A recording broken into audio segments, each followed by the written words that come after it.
बिस्मिल्लाहिर्रहमानिर्रहीम। आज हम एस लेवल अकाउंटिंग जिसका कोड है 9706, उसका मई जून 2020 का पेपर 2 करने जा रहे हैं। और पेपर 2 का क्वेश्चन नंबर 1 ऑलरेडी रिकॉर्डेड है। अगर आप क्राचेज एकेडमी के यूट्यूब चैनल की प्लेलिस्ट पे जाएं तो वहाँ आपको फोल्डर मिलेगा मई जून 2020। इसके अलावा 2021 के जो मार्च का पेपर है और जून का पेपर है वो मैं करा चुका हूँ, तो वो भी आप देख लीजिएगा जाके सारे सवालात। आज हम क्वेश्चन नंबर 2 से अपने लेक्चर का स्टार्ट करेंगे। और क्वेश्चन नंबर 2 रिलेट्स करता है अकाउंटिंग फॉर डेप्रिसिएशन से। ये भी रेगुलर फीचर है कि एग्जामिनर जो है डेप्रिसिएशन का सवाल किसी ना किसी तरीके से पूछता है एग्जाम के अंदर, तो this is very important. Let's start. Question number 2, Q limited is a small wholesale business.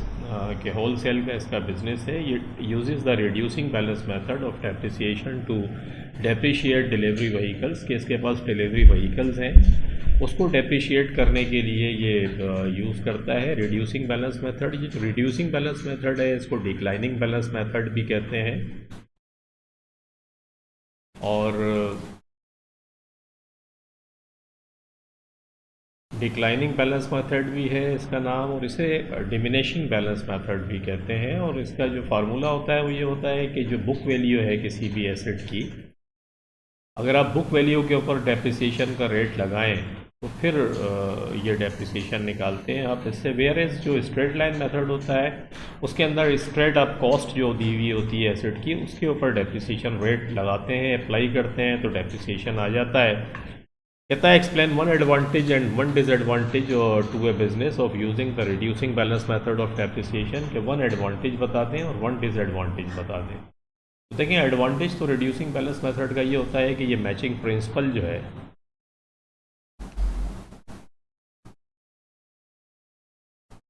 जो आपका मैचिंग प्रिंसिपल है उसको भी कहीं ना कहीं कैटर फॉर करता है। वो इस तरीके से कैटर फॉर करता है कि नॉर्मली जो एसेट्स होते हैं आपके नॉन करंट एसेट्स, उसका जो स्टार्ट होता है, स्टार्ट के अंदर जब एसेट आप लेते हैं तो वो रेवेन्यू जनरेट करने में आपकी हेल्प ज़्यादा करता है, वेयर एंड टेयर। और जैसे जैसे उसका टाइम गुजरता रहता है तो उसकी wear and tear, repair, maintenance भी बढ़ जाती है और उसकी प्रोडक्टिविटी जो है वो डिस्टर्ब होती है। तो जब उसकी प्रोडक्टिविटी कम होने लगती है तो डेफिनेटली रेवेन्यू भी कम होता है, उसका रेवेन्यू वो कम जनरेट करता है। नॉर्मली एक अगर आप किसी बिज़नेस में देखें तो जो भी नया एसेट्स होगा, अगर हम मैन्युफैक्चरिंग बिजनेस की बात करें तो जो भी मशीनरी है आप उसे यूज़ कर रहे हैं अपनी प्रोडक्शन के लिए, जब वो नई मशीनरी होगी तो डेफिनेटली उसका जो रेवेन्यू वो जनरेट करेगी, जो आपको प्रोडक्शन देगी वो ज़्यादा देगी। और जैसे जैसे वक्त गुजरेगा, वक्त गुजरने के साथ उसकी प्रोडक्टिविटी नॉर्मली कम हो जाती है तो रेवेन्यू कम जनरेट होता है। रिड्यूसिंग बैलेंस मेथड क्या करता है, क्योंकि इसको आप अप्लाई करते हैं इसकी इसकी जो शुरू के साल जो होते हैं उसका डेप्रिसिएशन डेफिनेटली ज़्यादा लगता है, क्योंकि ग्रेजुअली इसका जो बैलेंस है, क्योंकि हम बुक वैल्यू के ऊपर ये रेट अप्लाई कर रहे हैं। और बुक वैल्यू का मकसद है बुक वैल्यू हर साल आपकी कम हो जाएगी, क्योंकि जो कॉस्ट आपकी होगी उसमें से आप एक्यूमुलेटेड डेप्रिसिएशन, जो जमा किया हुआ एक्यूमुलेटेड डेप्रिसिएशन है ईयर बाय ईयर, उसको आप माइनस करते हैं कॉस्ट में से तो बुक वैल्यू आती है। तो ईयर बाय ईयर जो एक्यूमुलेट हो रहा है डेप्रिसिएशन, वो प्रोविज़न फॉर डेप्रिसिएशन की फॉर्म में नॉन करंट एसेट्स की कॉस्ट में से माइनस होगा, और उस पर फिर आप जब डेप्रिसिएशन की परसेंटेज लगाएंगे तो रिड्यूसिंग का मकसद है यही कि स्टार्ट के सालों में डेप्रिसिएशन ज़्यादा होगा, और क्योंकि कम वैल्यू के ऊपर रेट अप्लाई हो रहा है तो ग्रेजुअली डेप्रिसिएशन कम होने लगता है। और सिंपली लॉजिकल भी है कि शुरू के सालों में रेवेन्यू ज़्यादा जनरेट हो रहा है और बाद में कम हो रहा है, तो एडवांटेज इसका ये है। डिसएडवांटेज और फिर दूसरा ये कि टैक्स के अंदर भी ये, आप अगर टैक्स में जाएं तो नॉर्मली टैक्स के अंदर जो डेप्रिसिएशन का मेथड एक्सेप्टेबल होता है वो रिड्यूसिंग बैलेंस मेथड ही होता है कि वो इसको एक्सेप्ट करते हैं इन सर्टेन कंट्रीज़। तो एक ये भी इसका एडवांटेज होता है। और डिसएडवांटेज इसका ये है कि नॉर्मली कुछ एसेट्स होते ऐसे होते हैं कि जिसका जो प्रोडक्टिविटी है वो over a period of time, शुरू के सालों के अंदर जो है वो मतलब स्टार्ट के सालों में उनकी प्रोडक्शन जो है वो आपको इक्वली वो बेनिफिट दे रहे होते हैं, लेकिन जहाँ वहाँ पर भी अगर आप ये मेथड अप्लाई करते हैं तो उनके साथ थोड़ा सा प्रॉब्लम होती है, क्योंकि वो इक्वली आपको बेनिफिट्स देते हैं डिफरेंट ईयर्स के अंदर। दूसरा इसका डिसएडवांटेज ये है कि क्योंकि कॉस्ट पे नहीं अप्लाई होता है ये बुक वैल्यू पे अप्लाई होता है, तो रेजिडुअल वैल्यू या बुक वैल्यू का मालूम होना ज़रूरी है। अगर वो नहीं होगी तो फिर आप इसको अप्लाई नहीं कर सकते। तो इस किस्म के जो एडवांटेजेस और डिसएडवांटेजेस इसके हैं वो आते हैं। हम इसको देखते हैं क्या कहता है। Provides a more realistic charge against profits, जो मैंने कहा कि तो रियलिस्टिक चार्ज होता है अगेंस्ट प्रॉफिट्स के। Some assets lose more value in their first year as the asset reduces in value, so the depreciation charge reduces. जो मैं आपको समझा के आ रहा हूँ कि जब एसेट्स की वैल्यू रिड्यूस होती है तो डेप्रिसिएशन भी आपका कम आने लगता है। डिसएडवांटेज इसका ये है कि it is more complicated to calculate. Residual value आपको चाहिए होती है। The charge changes each year because it is based on the depreciation decreasing net book value at the beginning of each year, के हर साल के ऊपर आपको डिक्रीजिंग जो नेट बुक वैल्यू है आपकी हर साल कम हो जाती है, उस पर आप इसको अप्लाई करते हैं rather than the more straight forward equal charge per year when using straight line method. Straight line method के अंदर इजी होता है उसे कैलकुलेट करना कि कॉस्ट के ऊपर डायरेक्ट आप परसेंटेज अप्लाई कर देते हैं तो ये आ जाता है। तो ये इसके एडवांटेजेस और डिसएडवांटेजेस आपने देखे। एडिशनल इन्फॉर्मेशन में कहता है delivery vehicle A was purchased on 1 जनवरी 2018 फॉर $36,000 के डिलीवरी व्हीकल ए आपने $36,000 की खरीदी 1 जनवरी 2018 को। Delivery vehicle B was purchased on 1 April 2018 for $40,000 और डिलीवरी बी जो आपने ख़रीदी है वो 1 अप्रैल 2018 को ख़रीदी है आपने $40,000 की। Depreciation of 20% per annum has been provided annually using the reducing balance method. 20% आप अप्लाई करते हैं डेप्रिसिएशन का rate under reducing balance method. A full years depreciation is charge in the year of acquisition, कि जब acquire करेंगे purchase करेंगे किसी assets को जिस साल में, उसमें पूरे साल का डेप्रिसिएशन चार्ज करेंगे। None in the year of disposal, और डिस्पोजल का जो ईयर होगा उसके अंदर कोई डेप्रिसिएशन चार्ज नहीं करेंगे। This is very important policy. Sometimes ये पॉलिसी ये होती है कि month by month depreciation company charge करती है कि जितने महीने वो यूज़ करेगी इतने महीने का डेप्रिसिएशन निकलेगा। यहाँ स्ट्रेट फॉरवर्ड उसने पॉलिसी आपको बताई कि जिस साल आप ख़रीदेंगे उस साल का पूरा डेप्रिसिएशन निकालें और जिस साल आप बेचें उस साल, चाहे आप 11th मंथ के अंदर नवंबर के अंदर आप बेच रहे हैं, आपका साल दिसंबर में एंड होता है तो भी आप डेप्रिसिएशन उसका कैलकुलेट नहीं करेंगे। The business is financial year is 31 दिसंबर के। बिज़नेस का फाइनेंशियल ईयर जो एंड होता है वो 31 दिसंबर को होता है। तो ये तो इन्फॉर्मेशन थी। कहता है calculate the balance of the delivery vehicle provision for depreciation account at 31 दिसंबर 2019। 31 दिसंबर 2019 को प्रोविज़न फॉर डेप्रिसिएशन का अकाउंट आपको बनाना है। तो आसान है, मैंने जैसे बताया कि बुक वैल्यू के ऊपर ये रेट लगेगा। तो डिलीवरी व्हीकल ए और बी दो व्हीकल्स आपने ख़रीदी हैं तो 2018 का तो दोनों का हम पूरे साल का लगाएंगे, क्योंकि पॉलिसी हम पढ़ के आ रहे हैं। चाहे इसने 1 जनवरी को ख़रीदी या 1 अप्रैल को ख़रीदी, डिलीवरी व्हीकल बी 1 अप्रैल को ख़रीदी है, लेकिन as per company policy depreciation पूरे साल का लगेगा। तो देख लेते हैं, बड़ा सिंपल है। Provision balance of provision for depreciation account हम लगा रहे हैं कि उसने हमसे मांगा है। व्हीकल ए हम निकाल लेते हैं। व्हीकल ए 36,000 की थी। इसका जो 2018 का डेप्रिसिएशन लगाएंगे स्ट्रेट 20% इस पर लगा लें। तो अगर आप 36,000 का 20% लगाएं तो 7,200 आएगा। जब आप 2019 के अंदर जाएंगे तो 2019 के अंदर आप क्या करेंगे, बुक वैल्यू पे लगाएंगे। बुक वैल्यू कैसे निकलेगी, ये जो 36,000 है इसमें से 7,200 को माइनस कर देंगे, क्योंकि ये आप निकाल चुके हैं। तो 36,000 माइनस 7,200 बट यू गेट 28,800। ये देख रहे हैं आप 28,800 के ऊपर 2019 के ऊपर बुक वैल्यू पे हमने ये 20% लगाया तो 5,760 ये आ गया। इन दोनों को जमा करा तो टोटल डेप्रिसिएशन जो निकला है व्हीकल ए में 2 सालों में वो 12,960 बना है। व्हीकल बी आपने 40,000 की ख़रीदी थी तो फर्स्ट ईयर 2019 के अंदर तो वही 20% लगा लें। अलबत्ता जब आप 2019 के अंदर जाएं कैलकुलेट करने के लिए तो क्या करें, जो उसकी कॉस्ट थी 40,000 उसकी कॉस्ट थी और आपने डेप्रिसिएशन जो निकाला वो 8,000 का निकाला, तो इसको माइनस करते हैं, यू गेट $32,000। ये $32,000 आपकी बुक वैल्यू है। इस बुक वैल्यू के ऊपर आप ये परसेंटेज लगाएं 20%।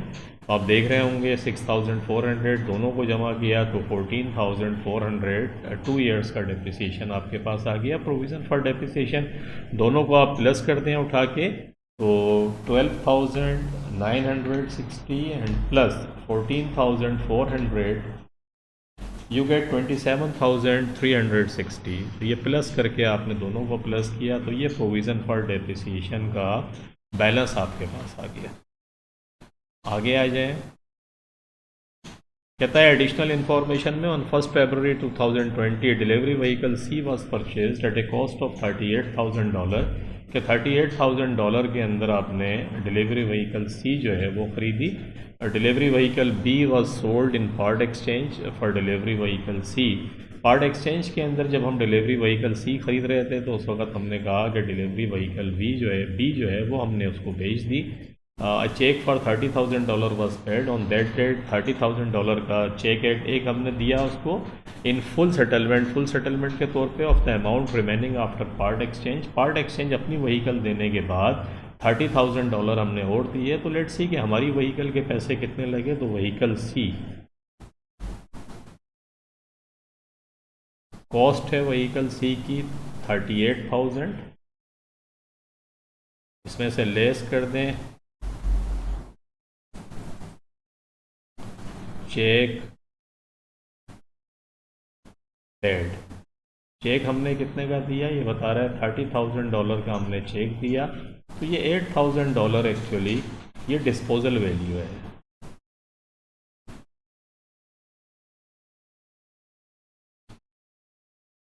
ऑफ व्हीकल बी की जो डिस्पोजल वैल्यू तय हुई है वो फिर 8,000 हुई है। और वो कॉमन सेंस है कि 38,000 की हम व्हीकल सी ले रहे हैं और जिससे हमने ली उसको 30,000 का हमने चेक दे दिया। तो बाकी रिमेनिंग जो अमाउंट बचती है वो व्हीकल बी के पैसे हैं।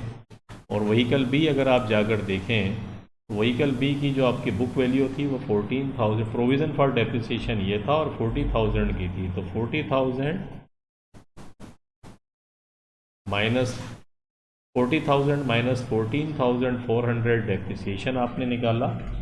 तो 40,000 माइनस 14,400 25,600 की इसकी बुक वैल्यू थी। और आप 8,000 के अंदर आपने बेच दिया इसको। तो अगर मैं समझूं तो 17,600 का आपको लॉस हो गया।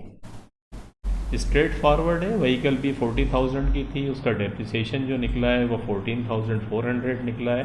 बुक वैल्यू 25,600 और हमने जो बेची है व्हीकल बी वो $8,000 में हमने दे दी। तो ये लॉस हुआ है। लेकिन ये मांग नहीं रहा है आपसे, मांगता क्या है वो देखते हैं।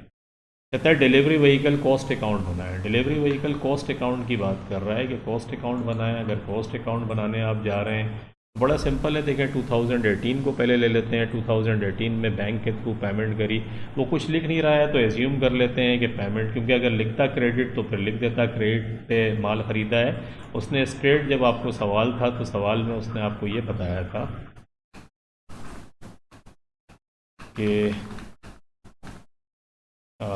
Delivery vehicle A was purchased on 1 जनवरी और इसके आगे कुछ नहीं लिख रहा है। तो जब इस किस्म की कोई सेंटेंस हो तो आप समझ लें कि आपने चेक के थ्रू पेमेंट करी है, क्योंकि क्रेडिट होता तो ये मेंशन करता। तो हम बैंक के थ्रू इसको पेमेंट कर रहे हैं। 1 जनवरी को 36,000 की व्हीकल हमने ये ख़रीदी, डेबिट हो जाएगा डिलीवरी व्हीकल अकाउंट में। और अप्रैल 1 को हमने 40,000 की व्हीकल एक और ख़रीदी। और 1 फरवरी 2020 को डिलीवरी व्हीकल सी हमने ली। और डिलीवरी व्हीकल जो सी ली उसमें चेक के थ्रू पेमेंट हमने कितनी करी 30,000 और डिस्पोजल एक मशीन भी हम दे रहे हैं बदले में। तो 8,000 की हमने ये जो व्हीकल सी डिस्पोजल जो है अपना व्हीकल बी का जो करा वो भी यहाँ लिखेंगे। तो टोटल व्हीकल की अगर मैं कॉस्ट देखूँ तो वो बनती है $114,000। और ये जो डिस्पोजल आप व्हीकल का कर रहे हैं उस व्हीकल की कॉस्ट को आप क्रेडिट करेंगे, कॉस्ट को क्रेडिट करेंगे क्योंकि कॉस्ट अकाउंट बन रही। जब कॉस्ट आप क्रेडिट करेंगे तो फिर कॉस्ट कितनी थी उसकी 40,000 से आपने उसको क्रेडिट कर दिया।